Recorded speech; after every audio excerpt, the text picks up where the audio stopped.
À l'époque, les hommes vivaient dans une grotte et ne voyaient que les ombres des objets que leurs tortionnaires faisaient passer devant le feu. Ils ne connaissaient pas la lumière du jour et n'avaient jamais entendu que les échos du son qui leur parvenait. Et un jour, sorti de terre, le penseur, il tourna la tête des hommes vers la lumière. Et oui, ils virent la lumière. Il les fit sortir de la grotte et leur dit: Vous, que j'ai sorti de l'ignorance, de même vous m'aiderez dans ma quête de la vérité. Ensemble, nous leur donnerons une vue éclairée sur les gros titres et les laissés pour compte de l'actualité. Nous leur donnerons Breaking News! Oh yeah!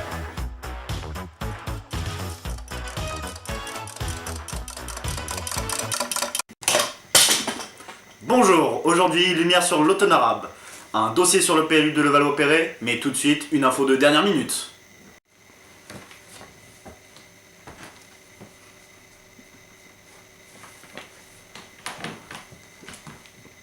Sans transition, notre nouveau stagiaire, Sam, nous fait un petit décryptage sur Levallois et son actualité. Eh bien, avant de commencer sérieusement, je vais vous définir le PLU, car je sais ce que vous dites en ce moment, mais PLU, c'est ce truc pour les paris sportifs. Je suis en forme. Mec, c'était nul. Arrête. Bon, en gros, le PLU, c'est le plan local d'urbanisme. Ça sert à planifier l'urbanisme d'une région. Ça aide beaucoup. Oui, bon bah, en gros, disons que t'es le maire de cette ville. Ouais. Tu veux construire un nouveau collège. Tu Ouais. le mets dans le PLU. Tu veux construire un nouveau centre commercial, tu le mets dans le PLU. Enfin, tu me suis maintenant. Ouais, voilà. Intéressons donc nous au PLU de Levallois. Comme vous le savez si bien, M. Balkany adore entretenir cette ville. Il suffit de voir le nombre de bâtiments et d'animations proposées. Mais cela coûte de l'argent. Beaucoup d'argent, voire un peu trop d'argent. Car si vous êtes bien renseigné, Levallois est la ville la plus endettée de France. Et je sais ce que vous vous demandez. Pourquoi? Et j'ai la réponse. C'est très simple. Au vu du nombre de parcs pour les enfants, d'aides pour les seniors, de la vidéosurveillance, des impôts locaux assez bas et des impôts locaux assez bas. Oui, car pour le maire, rien n'est trop beau pour sa ville et il sait caresser le Valoisien dans le sens du poil. A votre avis, pourquoi il est maire depuis plus de 30 ans? Il est d'ailleurs sûr à 100% qu'il va gagner les prochaines élections. Parlons-en de ces élections. Et si Balkany n'a pas peur des élections, c'est pour une raison très simple. Personne n'est là pour lui faire face. Personne excepté Monsieur de Courson. Car il reveut sa victoire contre les Balkany. D'ailleurs, il adore s'en vanter. Comptez aux enfants. Je suis le conseiller général de Levallois. J'ai gagné les élections il y a 2 ans et j'ai battu déjà Madame Balkany à l'époque. Il se dit aussi beaucoup plus proche de ses Levalloisiens. Il trouve d'ailleurs honteux que Balkany ne vive pas à Levallois. De plus, d'après son sondage récent, 72% des Levalloisiens souhaiteraient changer de maire. La bataille s'annonce rude, mais c'est tout le temps que nous avons pour aujourd'hui. On se voit le mois prochain, enfin je crois, et je vous laisse avec le pronostic de Balkany. Au revoir. Monsieur de Courson, ça vous avez peur ou pas? Ça vous inquiète? Est-ce que j'ai l'air d'être inquiet? J'ai toujours eu des candidats contre moi. Je les ai toujours battus. Ça va être un beau combat? Il n'y a pas de combat. Merci Sam pour ce reportage, je pense qu'on te gardera pas. Nous passons donc tout de suite au dossier du penseur sur l'automne arabe. Bonjour, je suis le penseur. Aujourd'hui, l'automne arabe. Ce terme désigne les suites du printemps arabe, un terme désignant les renversements de régimes successifs ayant eu lieu au Maghreb en 2011. Ce n'est pas nouveau, mais il faut y revenir pour contextualiser la situation actuelle. Le sujet étant très large, on a dû le diviser en parties. Ici, c'est pas un documentaire de Arte. Première partie, la Tunisie. Ben Ali est président de la République depuis 23 ans. La liberté de la presse a été réduite à néant, la corruption est omniprésente, la famille de sa femme, les Trabelsi, en sont les rois. Et les opposants politiques sont mis en prison et torturés. Tout commence en décembre 2010, lorsqu'un vendeur de légumes méchamment tabassé par la police s'immole par le feu. Les Tunisiens sont choqués, et ce sentiment se mue en colère contre tous les excès du régime.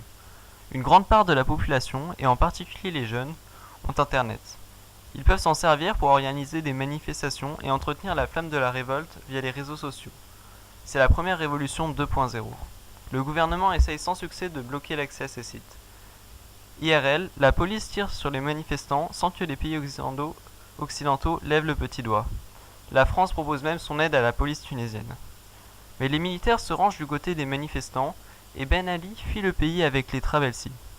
Un gouvernement provisoire se met en place et les premières élections libres ont lieu le 23 octobre 2011. C'est la fin du printemps arabe. Monsef Marzouki est élu président. Il fait partie du parti islamique Ennahda, qui par définition fonde la politique d'un pays sur les principes religieux de l'islam qui, comme ceux d'autres religions, n'offrent pas beaucoup de liberté vis-à-vis de ceux-ci quand ils sont pris au pied de la lettre. Entrons maintenant dans le vif du sujet, les conséquences et répercussions de cette révolution sur la Tunisie et le monde. Le parti Ennahda est assez libéral puisqu'il renonce à toute référence à la charia dans sa constitution. Mais il est pris entre deux feux. D'un côté, les islamistes radicaux du mouvement politique Ansar al-Sharia, traqués sous Ben Ali, s'opposent aux décisions du gouvernement qu'ils jugent trop laxistes. Et de l'autre, la jeunesse occidentalisée le trouve déjà trop radical. Des violences se produisent, poussant le Premier ministre Djebali à créer un gouvernement apolitique. Il échoue.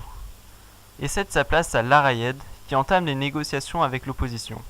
Mais Ansar al-Sharia est aujourd'hui décrédibilisé par sa filiation avec des groupes djihadistes. Il n'a donc plus rien à perdre et continue les violences. Larayed a donc annoncé ce 24 octobre qu'il ne se sentait plus légitime et va bientôt démissionner avec tout le gouvernement. Mais le pays ne devrait pas pour autant tomber aux mains des djihadistes, puisque comme le dit le fondateur d'Ennahda, Ennahda ne quitte pas le pouvoir mais seulement le gouvernement. Le parti reste à l'Assemblée nationale et va participer au choix d'un nouveau gouvernement. Une nouvelle constitution est en train d'être achevée, qui devrait mettre tout le monde d'accord. La situation actuelle est donc tendue, mais on peut espérer qu'elle s'améliore dans les mois à venir si les Tunisiens y mettent du leur. Le printemps arabe aura donc permis une transition démocratique à la Tunisie. Même si la révolution tunisienne n'a eu que des répercussions à l'échelle locale, elle a été l'élément déclencheur, via Internet, de la révolution égyptienne, qui, elle, agit activement sur la politique mondiale. Le mois prochain, l'Égypte. C'est tout pour aujourd'hui. À toi. Merci le penseur. Et maintenant, changement de décor. 1, 2, 3. Nous nous attaquons donc tout de suite à la revue des réseaux sociaux. On commence donc par un tweet de Marine Le Pen. Donc ce qui est bien avec cette gauche et leurs militants journalistes, c'est qu'ils ne s'adressent plus qu'à 23% des Français. Fini la propagande.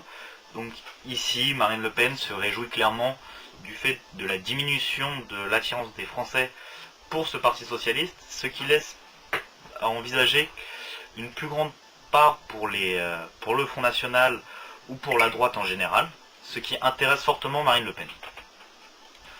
On s'attaque donc tout de suite aussi à une nouvelle actualité par rapport à l'espionnage de la NSA, où Jean-Luc Mélenchon a réagi sur Facebook en postant un message assez inquiétant, où donc il dit « Espionnage de la NSA, qui ment ?» Donc le directeur de la NSA affirme socialement devant le Congrès des États-Unis que la NSA n'a pas espionné les citoyens européens, mais seulement récupéré dans le cadre de l'OTAN des données collectées par les services européens. S'il ment et que les États-Unis ont eux-mêmes espionné, qu'attend la France pour répondre à ce qui serait une provocation insupportable? On voit donc ici que Jean-Luc Mélenchon serait donc pour réagir face à cet espionnage, en quelque sorte, du gouvernement américain. Mais quelle forme de révolte voudrait-il, comment voudrait-il qu'on réponde à ceci? Voudrait-il déclencher une nouvelle guerre contre les États-Unis, qui sont la plus grande puissance militaire, ce qui serait tout bonnement du suicide? Même avec l'aide de toute l'Europe, ça serait suicidaire. Donc ces idées un peu saugrenues de Jean-Luc Mélenchon commencent à quand même inquiéter, puisque c'est pas la première fois qu'il effectue des postes de ce type. Donc c'est une des causes peut-être de la perte d'attirance des Français pour la gauche en général. Car Jean-Luc Mélenchon étant du Parti communiste français, qui est l'extrême gauche, on peut s'attendre à ce que ces actions fassent vraiment perdre la côte à la gauche politique. On finit donc là-dessus et on retrouve tout de suite le plateau. A tout de suite. Et maintenant, Zapping! Bonjour. Aujourd'hui, nous allons vous causer de l'exploitation, du début de l'exploitation du pétrole.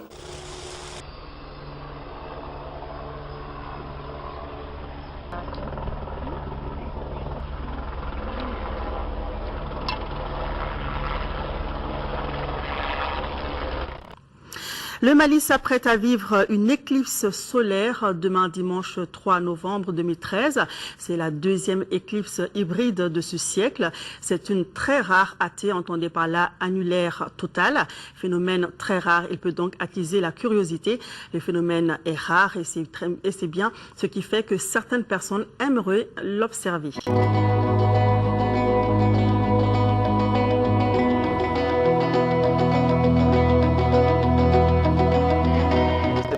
Pour vous, aujourd'hui, le bilan, il est comment? Tout d'abord, il faut arrêter de les appeler des printemps. Oui. À mon avis, c'est vraiment, c'est pas le mot qu'il faut. Évidemment, il y avait besoin d'une transition, il y avait besoin d'un changement. Le changement s'est fait, mais on ne peut pas du tout dire que c'est un changement vers le mieux.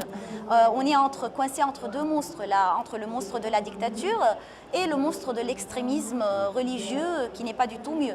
Et donc... 5 jeunes éméchés qui dérobent un lama dans un cirque et le font monter dans le tramway de Bordeaux. Les photos font le buzz sur Internet. C'est la police qui a averti le propriétaire abasourdi.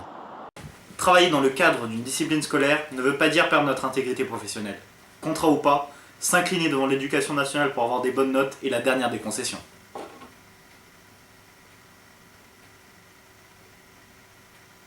Au revoir. C'était Breaking News. Retrouvez votre émission préférée la semaine prochaine avec un interview exclusif de Jacques Chirac. Il se souvient, une enquête exclusive sur Vladimir Poutine est-il l'homme le plus puissant du monde et un reportage sur l'esclavage moderne à Dubaï.